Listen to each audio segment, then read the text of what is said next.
So of course we have the man behind the scenes of Mahindra Racing with us, Dilbagh Gill, who's CEO and team principal for Mahindra Racing. Dilbagh, it's been an amazing journey in Formula E, and I think a team from India that's really come and sort of shown the world what we can do. Tell us a little bit about getting into it, the apprehensions, the beginning, how it started, and then the progress. Well, that's a lovely question, a long one.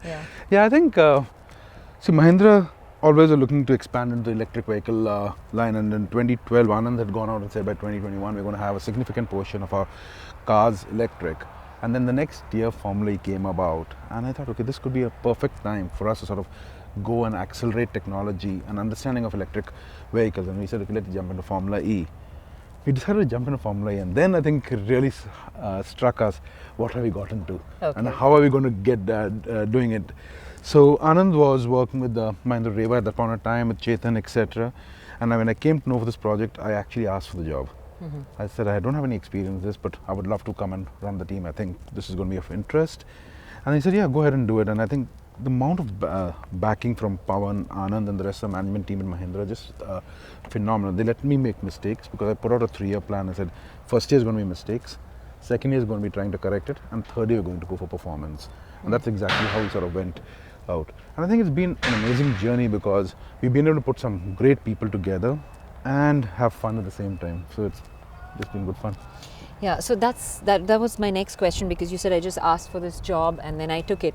So how much did you know about EVs when you jumped into this and said, hey, I'm going to take a team that's starting here and take it there, when you got into it, and how much more do you know, and how has this journey been?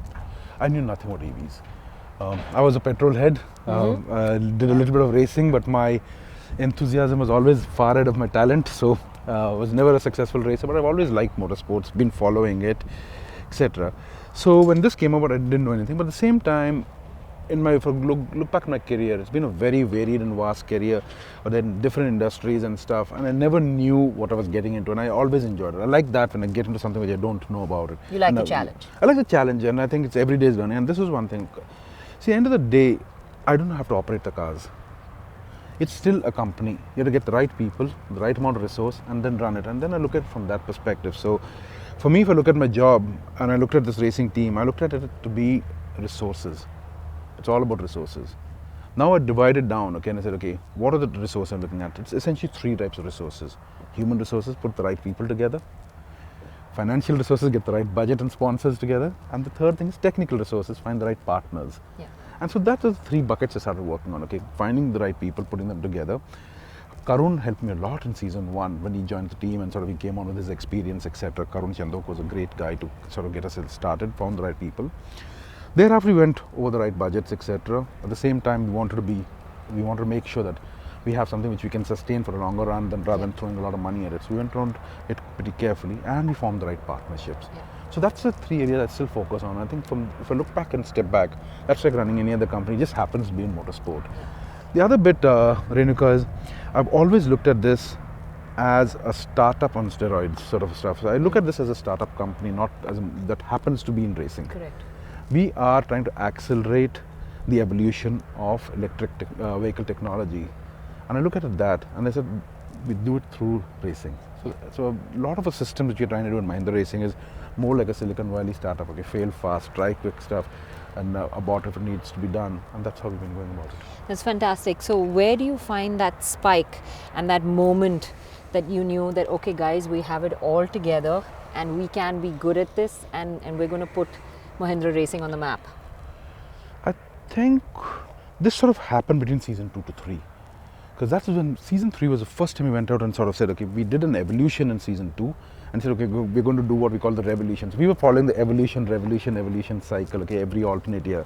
So season 3 we went and built a brand new car. Okay, and that car we knew was going to be pretty strong, and it was strong. In fact, we took a record, I think, that time in Formula E with 10 podiums in that year, and we were 3rd in the championship. Felix, the rookie, was 3rd. That's when we knew, okay, we could do it, and we could, like, for want of a better word, I'd say fight the big boys. Yeah. And since then we've been like a top 3-4 team in the championship and just been mixing it up with them. So for me it was, I think, the first 2-3 people, the core team which we had, like a technical director and the team manager, they brought a lot of experience. And I think they brought the Mahindra sort of the rise philosophy, which I can sort of say, okay, that we can do it, and they wanted to do stuff with us. Start a new team, build it out, rather than going to an established team and taking success. And I think that's amazing. And these guys have been with us right from day one. So I think success is basically because of their hard work. Okay. And, of course, there's a lot of, especially in India, that's grown up watching Formula One. And then, of course, Formula E doesn't look as exciting when you watch it visually. Of course, no sound, no drama. And people sort of mistake that for actually no drama on the track. Now, I know you're extremely passionate and you're wanting to sock me in the face for saying this at the moment. But tell them, I want you to tell the viewers about, that passion and what makes you, because you're a petrol head yourself. Yes, I am. So how does this get you so crazy? I think it's just a competitive nature, right? That tomorrow, if you're racing, I don't know, paper planes, I'll still be excited, because at the end of the day, we want to be do well. There's no excuses for being second. Yeah. Okay, so we want to go there, and I think when the team comes together, does something amazing like the pole position lap or something like that, it's so satisfying. Yeah. And at the same time, I think going back, I know we come from a heritage which has not been very successful in motorsport. It gives me a little bit more pleasure saying, okay, we've come from somewhere in heritage which was not there. We are competing with people who I always looked up to. You understand? Like, these are people growing up, you looked at, oh man, it's an Audi, it's a Porsche, it's a Mercedes. These are brands, like they were like superheroes for us growing up. I said, today we are in the same game. I don't call ourselves underdogs, and never use the word underdogs, because we are there out of choice. Yeah. At the same time, it just gives a lot of satisfaction that yes, we are today considered a peer with them. Yeah. They look at us and say, yes, let's keep an eye on Mahindra. What are they up to? It gives a lot of satisfaction. To a lay person, why Formula E over Formula One? Well, it's pretty simple. I think from Mahindra perspective, it's a lot more relevant. Formula One is lovely racing. It's pretty expensive stuff. At the same time, I think if you look at going tomorrow, it's Formula E. That's where the world is going towards, and I think that it's a lot more relevant from the race to road perspective also. And I think case in point is it's one of the fastest stories which what Mahindra has created.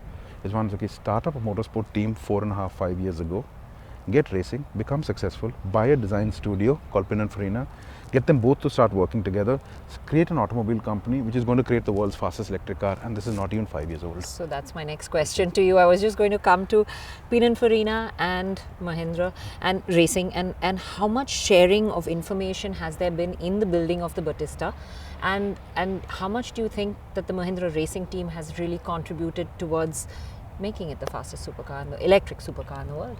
Well, it's early days. We are contributing. I will not be able to put sort of a quantum into it. But at the end of the day, put it very simply, I'll say Automobili Pininfarina is a child of two other Mahindra companies, Pininfarina and Mahindra Racing.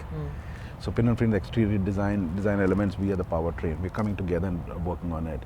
And working with the Automobili Pininfarina guys, I think for us there is a lot of projects. It's right from doing software, controls, powertrain design, lightweighting, all of that, working with composites.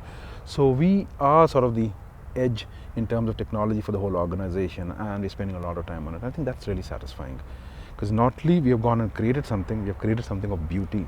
I think, and as you see, just look at the Battista, it's something so amazing, both in performance and thing, and we are being a part of it. Coming back again, just repeating myself, Renuka, it's that we have to appreciate where we started, what was our ambition, and in this period of time, we have literally done something which is, for want of a word, is world class, whatever it is. The timelines, the quality of the product, this thing, it's just amazing. And I think people would really appreciate where we've come through the cycle. Yeah. And what's next? Well, I think next is there's something called a World Championship. We want to go fight for it, because at the end of the day, while we talk about technology, we talk about race to road, primarily we're here to race. We have to win on the racetrack, and I think that's something which is really important. That's something which is like a big monkey in the back. I think we were close in season 3. We started season 4 very well. Season 5, which we are in right now, on a new car with new technology, we are still doing quite well. And I think yes, we have close to the boundary of the ultimate aim of winning a championship. And I think that's something which is really important, because I think at the end of the day, we have to bring a world championship back to India. Well, I wish you all the best, and I'm rooting for you guys. I know you are, and while we're here, I'd just love to see, this is a racetrack, and you see the big Mahindra logo out here. Fantastic. And whenever I come here to test, it just gives me a lot of pleasure to see this. And when our competitors are here also, they look at this and they respect it, and they say, yeah, these guys have come and done something. Oh yeah, there's a feeling that I can't tell you. I mean, for me to see that the Mahindra in the pit lane and even the Indian flag there, it does bring that emotion up on you, and I think that's what really is fantastic to see, you guys up there. Yeah, I think it's not an easy burden having 1.3 billion people on your back, but I think we're happy that that we are taking the load, and we will fight till we get the championship. You want to give a word to the Indian viewers as to why they should root for Mahindra Racing and Formula E and the drivers? Well, I'm just going to ask for your vote or confidence, because I think this is a team which sort of thrives on your support. We believe in this world called passioneering. We believe in what we're trying to do. We want to be successful. We want to do stuff right the first time around. And your contribution, your energy really rubs off on us. So guys, trust us. We are so excited to be representing all of you, and we want to be successful for all of you. Thanks much. So remember to go out there and vote and give the Indian team drivers rather, the fan boost vote for the next race.